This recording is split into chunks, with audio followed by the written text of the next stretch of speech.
I'm Kate and I live here with my partner, my daughter who's 9 and our mutual daughter who's 3.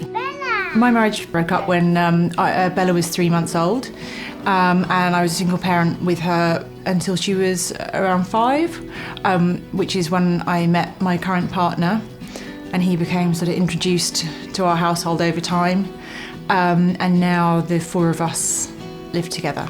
I met my partner at a mutual friend's birthday party, and I think we knew it was quite a serious relationship quite quickly. It was a good year of him coming over and spending time with Bella and her going to his house before he moved in.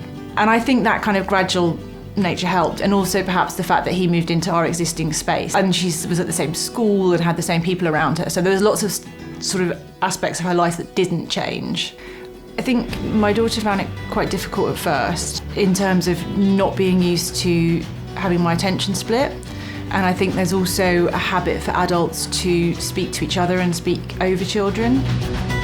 My main top tip is to try and keep a lot of continuity. When I was introducing my partner to my daughter, and particularly when he was moving in, it was still me that picked her up from school, took care of all the things that I took care of before, and slowly he's taken on more of that parenting.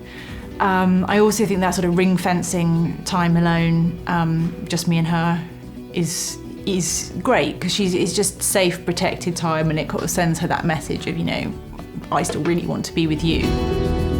So in terms of some smaller financial implications were making sure that we stopped the single parents sort of council tax credit, and I had to make sure that I let the central government tax people know that I was cohabiting with somebody.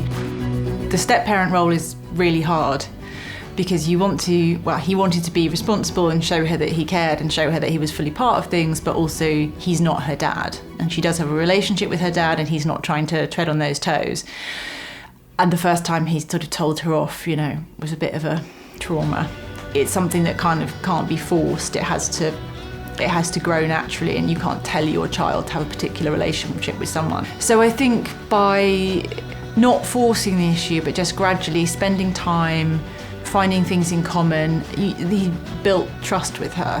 One thing about having another person in the house is it does make it easier for you to have some alone time, and I did take that. So I started doing a yoga class, which previously would have been very difficult to do. And I also think being sort of quite forgiving and thinking, I'm doing my best, it is the right thing, it will be the right thing, because I trusted that my partner was someone who I wanted in my daughter's life. My first daughter has also had to get used to having a sister, and that was something, a sort of process in terms of choosing a name and clothes and getting her dressed and all those sort of things that we got her very involved in. And it's, it just feels like we've got 4 really nice but strong personalities in a space now.